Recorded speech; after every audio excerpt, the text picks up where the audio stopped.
Welcome back to Curtis's Corner, where we unpack horror films like messy group secrets. And today, we're diving into the latest I Know What You Did Last Summer, because nothing says summer fun like a deadly car crash, a pact of silence, and a killer with boundary issues. Before we spiral into secrets and slashing, do the sacred rituals, like the video, subscribe to the channel, ring the bell like it's warning you of an incoming hook, and join my Patreon, where things get messier, bloodier, and significantly gayer. And if you missed my Superman review from last week, go back and watch that, because I absolutely had my cape in a twist over that one. But now, let's get into I Know What You Did Last Summer, the legacy sequel with no subtitle, no shame, and a whole lot of coastal carnage.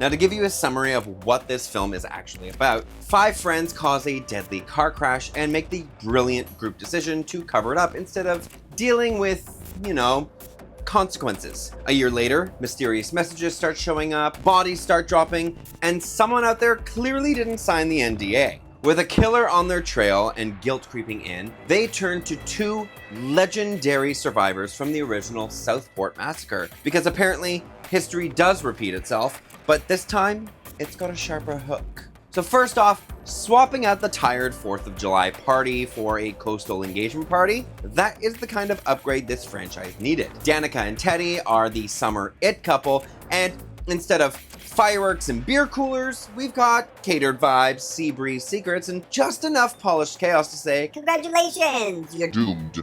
It's a fresh setting that still invites disaster, and it immediately sets the tone for a story that's more intimate, but just as messy. And honestly, it works. That tone of fresh but familiar carries right into Ava, our central character, aka this generation's Julie James. But where Julie whispered her way through a breakdown, Ava's got more bite. She's layered. She's torn up over what happened, but she doesn't fall apart. She tightens up. And when things get real, she handles it. And that car crash, not a rehash, not a hit and run, just a genuinely brutal accident that sends the whole group spiraling. It's framed differently from the OG, but still holds the same moral tension. The guilt doesn't come from what they did on purpose, it's from what they couldn't undo. And that distinction makes the setup feel earned and not recycled. From there, we start to see how the group fractures, but what keeps us anchored is the dynamic between Ava and Danica.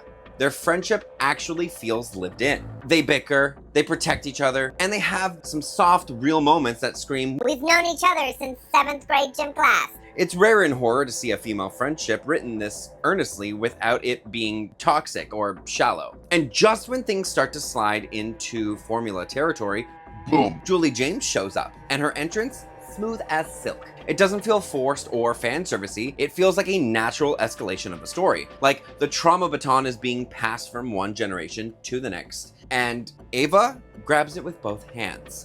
But of course, because nothing gold can stay, we've got to talk about the mess. And there is a bit of a mess. Let's just address the title, because I am so tired. Halloween 2018 did it, Scream 2022 did it, and now this movie pulls the same lazy trick of calling itself I Know What You Did Last Summer. Again. No number, no subtitle, just confusion. At this point, I am one step away from writing the studio and suggesting that they call the next one I Still Know What You Did Last Summer, Hooker's Revenge. Give it something to stand out, because trying to discuss this movie without sounding like you're talking about the 1997 original is a full-time job. And while most of the group dynamic works, Stevie sticks out. Not because she's badly written, but because her decisions make zero sense. During the car crash aftermath, she's the one saying, "We need to help." Clearly shaken and wanting to do the right thing. But then 2 minutes later, she's fully on board with the "Let's cover it up and never speak of this again" plan. Like she didn't just have a moral meltdown. It's whiplash. There's no arc, there's no buildup, just an emotional U-turn so fast, I thought I missed a scene. And then we've got Ava's sexual identity journey, which the movie seems to introduce and then completely forget. Her hookup with Tyler, the podcast girl, just kind of happens. No context, no follow through. If you're going to explore queerness, do it with intention, not like you're checking a diversity box and then losing the receipt. And speaking of Tyler, she's obsessed with the Southport massacre and conveniently hosting a true crime podcast about it. It's a fun way to weave in legacy lore, sure, but at times it feels more like an exposition machine than an actual character. And then there's the Teddy and Wyatt confusion. Teddy's just gone after the time jump, and Danica is suddenly engaged to Wyatt, a man who just appears out of thin air with the personality of a decorative bowl. No one blinks, no one cares. It's giving cut for time in the worst way. The kills themselves are also tonally confused. The first major kill is staged like a Looney Tune. It's trying to be shocking and funny and ends up doing neither. And don't get me started on the overuse of the word hello. Every other scene is someone wandering into danger going, hello? Like, that's ever helped anyone in a horror movie? Say literally anything else. Oh, and the cops. They're not just incompetent, they're useless. Like, actively detrimental. I know horror cops are largely unhelpful, but these ones barely qualify as sentient. And then there's the killer, or more specifically, the killer's ability to vanish. 1 second he's in the frame, the next he's gone like he pressed the teleportation button. I need rules, I need physics, not Hookman, the Phantom Menace. And then there's the ending, which feels like it kind of wandered in from a completely different movie. After all the blood and chaos and loss, the final scene shifts into full lighthearted banter, like nobody just witnessed a trauma spiral. There's no space to process, no emotional fallout, just winks, quips, and a tone so weirdly upbeat it's almost unsettling. It's like the film forgot how much devastation it just served and decided to roll credits on a punchline. Now, before I sound like I hated it, I didn't. Because once the dust settles, there's still plenty here that works. There's a legacy cameo that absolutely slaps, and I won't spoil it, but the way that they handle it, including some CGI trickery, actually adds to the emotional weight of the scene. It's not gimmicky, it's thoughtful, and the reveal of the killer mostly lands. The motive's a bit shaky, but you can kind of see the logic if you track back to the early setup. My only gripe is that the killer walks out looking flawless after taking several injuries that should have left them looking like chopped salad. Suspension of belief? Tested.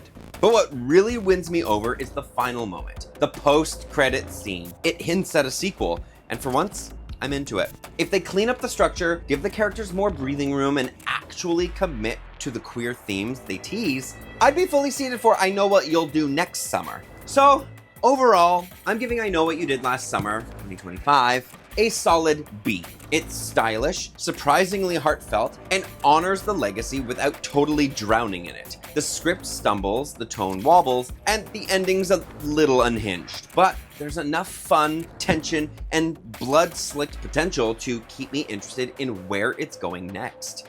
Thanks for watching, and if you've ever kept a secret that definitely should have been reported, you're already halfway into this plot. Make sure you like the video if you enjoyed my opinion, subscribe to the channel, ring the bell before it rings you, I don't know, and head to my Patreon for even more chaos, commentary, and exclusive content, minus the bloodbath.